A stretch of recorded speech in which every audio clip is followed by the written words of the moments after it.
Thank you for listening to another episode of the Tortoise and the Hare Financial Podcast. In this episode, I'm going to go through 7 ways you throw away money every day. Now, some of these examples you may be aware of, and some of them you might not be aware of. And I won't be preaching to you about these methods of losing money because I too have been guilty of losing money with some of these examples. But I'm also going to discuss with you ways that you can recoup some of those losses and help to build your retirement and savings plan. But first, before we get started, let's hear from my sponsor.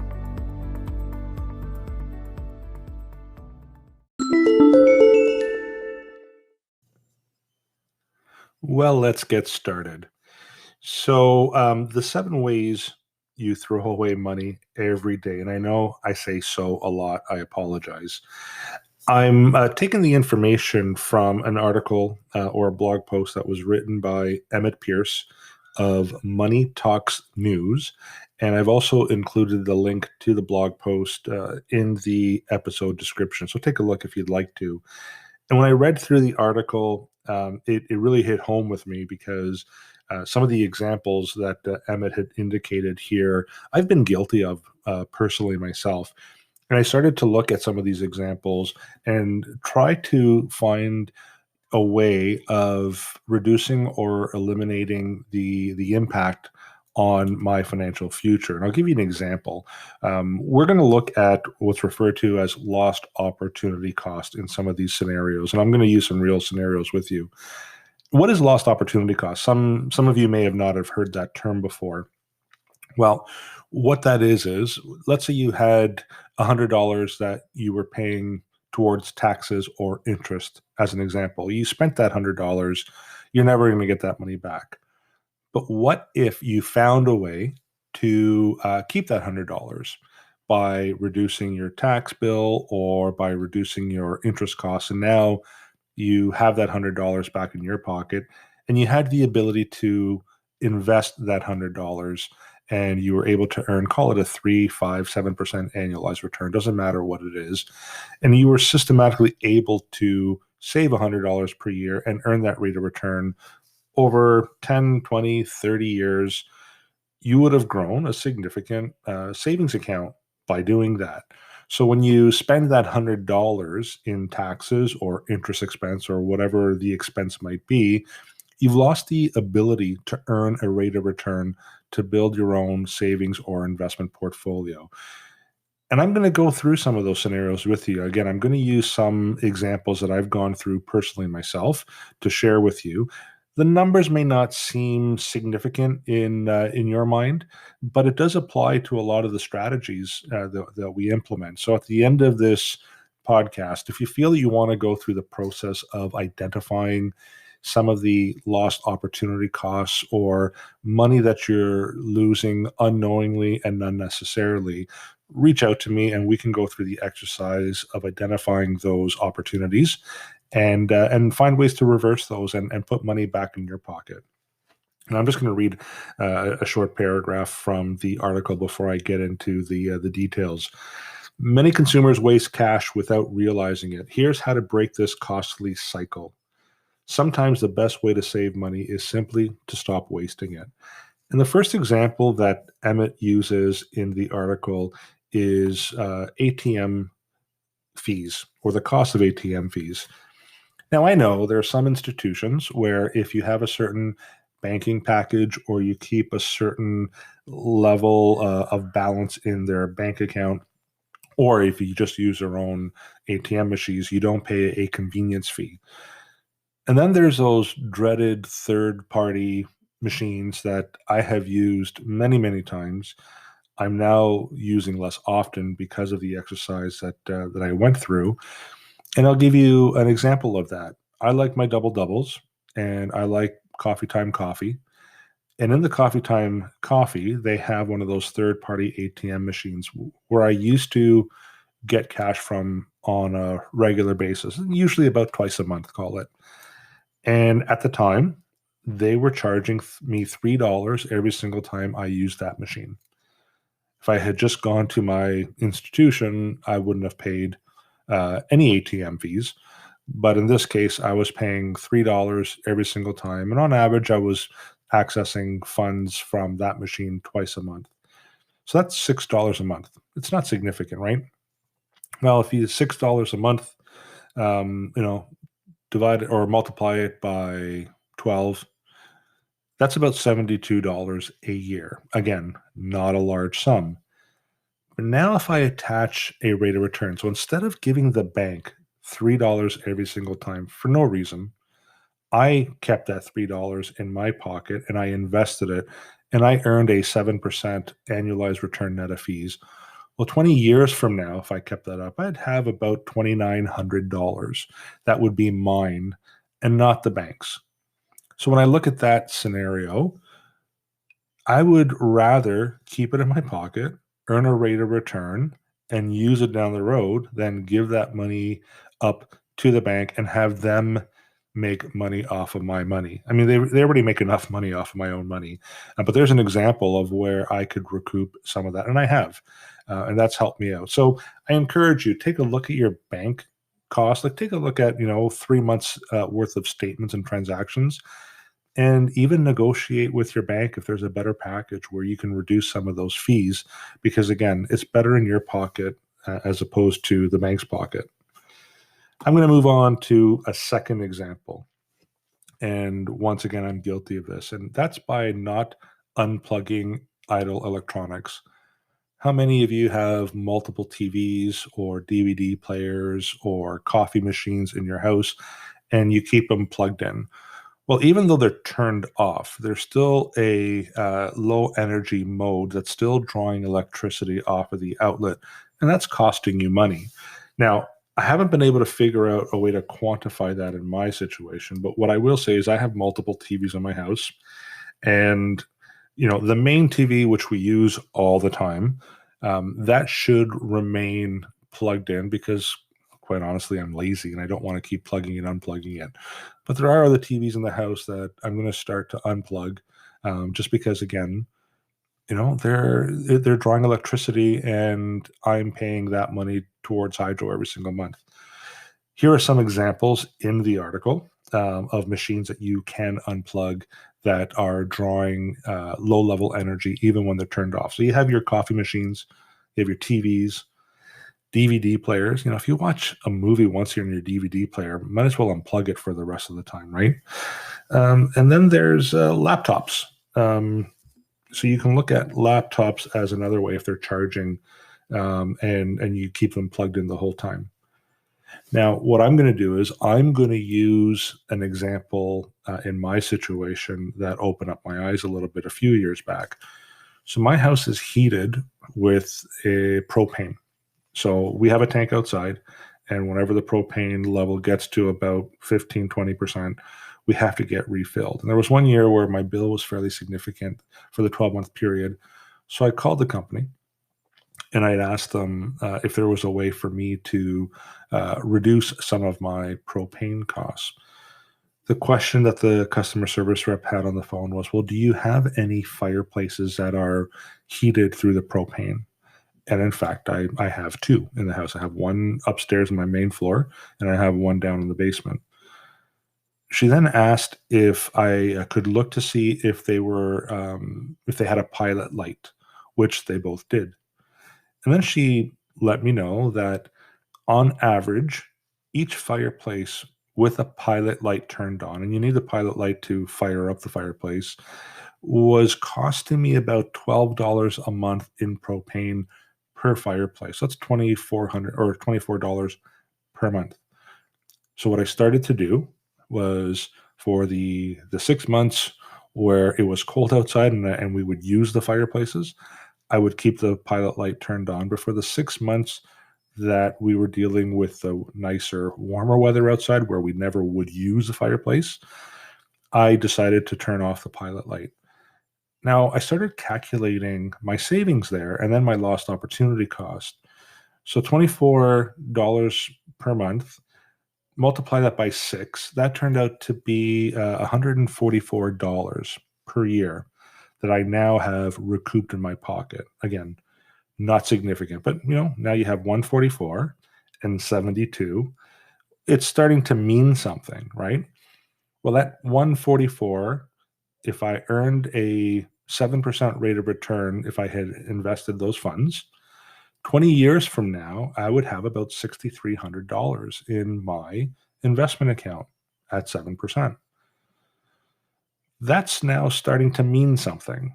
And if you combine the savings that I applied from the propane bill and the ATM fees, well, now 20 years from now, I've accumulated close to a little over $9,000 in my own investment savings account.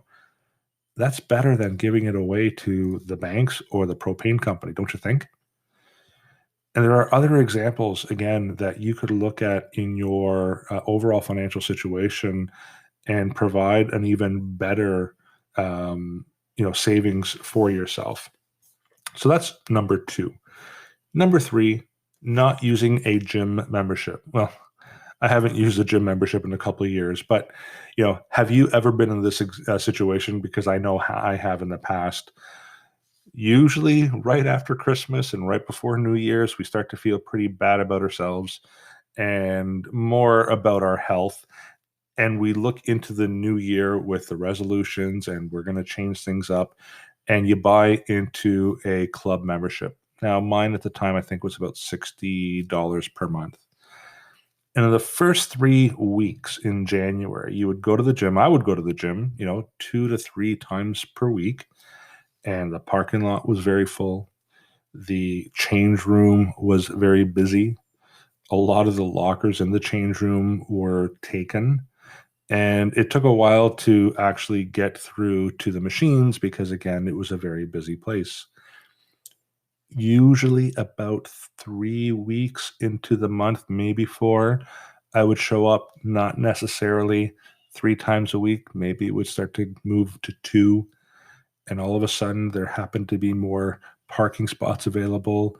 The change room wasn't so busy, plenty of lockers available, and I was able to get on all the machines without having to wait.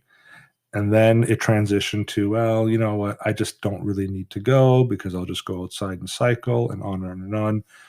But that 60 to 65, whatever the cost is still being drawn out of your bank account. And there are many people that they allow that to happen, and they're just giving away that money. So if you're in a similar situation, I would encourage you. A lot of the gyms will allow you to pause your membership for a minimum cost per month. So that's an option for you. Or you can just cancel it completely if it allows you to without penalty, or use the gym, right? So there's another example. I didn't run my numbers in that scenario, but I'm sure if I did, if I accumulate the savings and the lost opportunity cost, I'm probably now closer to a $15,000 to $18,000 balance 20 years from now. The number 4, or the fourth way of throwing your money away, is by paying for services you don't use. And I'm embarrassed to say again, I'm guilty of doing this. And here's my example. I didn't run all the numbers, but a few years back, when we were living in Newcastle, I had purchased a Netflix membership. And I think at the time it was like $7.99 per month. And I had it for 2 years and never watched a movie on Netflix. My wife, Carol, didn't know that we had a membership at the time. And I paid for this membership for 2 years, thinking that at some point I would, watch a movie off of it, and just, it was on a credit card, and just forgot about it really. And then at some point I realized, oh yeah, I have this Netflix thing, and told Carol, and we got it all set up, and now we use it on a regular basis. But there are examples of people who, again, will purchase these automated services, subscription-based services, forget about them, don't use them. And that's another way of giving away money that we can recoup. And I say we because, again, I'm guilty of that. So I would encourage you, go through your statements, go through the services that you have. If it's something that you might use once a year, is it really worth keeping it? Put that money back in your pocket, set it aside, invest it, earn a rate of return, and that'll help you build a better investment account for you long term. Another example is subscribing to magazines. I don't know who subscribes to magazines anymore. I know we used a program, I think it was called Texture through Rogers, and we use that on a frequent basis. It was almost like an electronic version of Netflix for magazines. So that is utilized, but there are people who, again, subscribe to these services and they never use them. So stop it. Just stop paying for them. And, if you want me to calculate what the lost opportunity cost is on that scenario, let me know. Email me, financial@tvhgroup.ca. I'd love to be able to send you a quick report to illustrate what that really means to you financially if you recapture those dollars and reinvest them and redeploy them elsewhere. We're getting to the end here. Another one is wasting food. I know a lot of people tend to waste food. We waste food. We try to minimize that as well as best as we possibly can. And it's a shame that, many of us do it because there are people out there that are very hungry. So I think to try to manage the way we purchase and consume the produce and the food that we bring into our homes, if we can just do a better job of that, eat more leftovers. I know we do.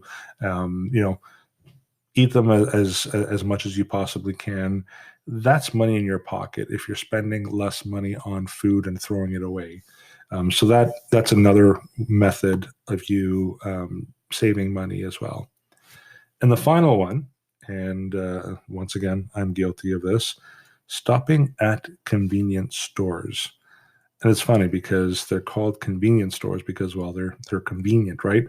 But generally speaking, what you typically buy at a convenience store, not always, but a lot of times, is more costly than going to a grocery store and maybe buying more in bulk. I mean, we go to Costco and buy in bulk. So once a month, that's what we do is we travel to Costco. We have our closest one is in Peterborough, 35 minutes away, and we spend, an hour and we get our monthly groceries there and whatever else we might need. So if you can avoid going to a convenience store because you are going to be paying more for whatever product you decide to purchase, and see if you're able to get into a better habit of going to a grocery store, buying in bulk, going to Costco, or even now a lot of people are using Amazon and are finding some pretty good deals there as well. So those are 7 examples or 7 ways that we throw away money every single day without really realizing it. I'm going to give you one final example, which relates to me. And this is really when my eyes kind of opened up to the amount of money that I was spending on things that were considered pocket change. I'm, going to take you back 14, 15 years ago. Maybe a little bit shorter, maybe a bit longer. It was around the time that the iPad came out, so not quite 14 years ago. But at the time, every morning, again, I would go to my local coffee time and I would grab a coffee. And I think at the time I would spend about I don't know, $1.25, $1.50 per medium double. And I would also buy a newspaper. And I would buy the Toronto Sun usually. And where I lived, it was about $1.50 during the week. And then on the weekends, it went up to $2.50, I believe. And that was happening every day. And again, in my mind, it was pocket change that I would use to get my coffee and my newspaper. And then the iPad came out. And when the iPad came out, I'm a techie person, for those of you who don't know me, and I wanted to justify a way for me to purchase that iPad. And I started to think, if I buy an iPad, I could then read not only the Toronto Sun, but multiple newspapers on that iPad through my web browser. And I believe the iPad at the time was about $680 or $700 in that range. And then I started to calculate what I was spending every single day on a coffee and a newspaper. And when I added that up throughout the entire year, it worked out to be about $700 a year that I was spending on coffee and newspapers. Now, I didn't calculate lost opportunity cost at the time. I really didn't have an understanding of what that was. All I knew was that what I thought was, call it $3 a day and change on average added up to $700 a year. So the first thing that I did was I stopped going to the coffee shop at the time to grab my coffee. And every morning I would have my coffee at home. And I would stop going out to buy a newspaper because I would start to read it on my iPad. So year one, I didn't make or lose. I broke even, let's call it. But by year two, I was ahead of the game in that scenario. Now, I will admit I still drink my medium double doubles right now, so I'm back up to spending some money there. But it doesn't happen as often now. I do have a coffee in the morning at home and save some of that money or that pocket change and put it back in my own pocket. Again, those are some examples. If you have any questions, if you would like to identify some of those opportunities or lost opportunity costs in your financial world, reach out to me, Jim at TVH Financial. Sorry, it's Jim at tvhgroup.ca from TVH Financial Inc. Or call me at 647-727-4668. And I would be more than happy to go through your scenario and try to find ways of saving some of that money, putting that money back in your pocket, and helping you to build a bigger and better retirement account or investment account. Thank you and take care.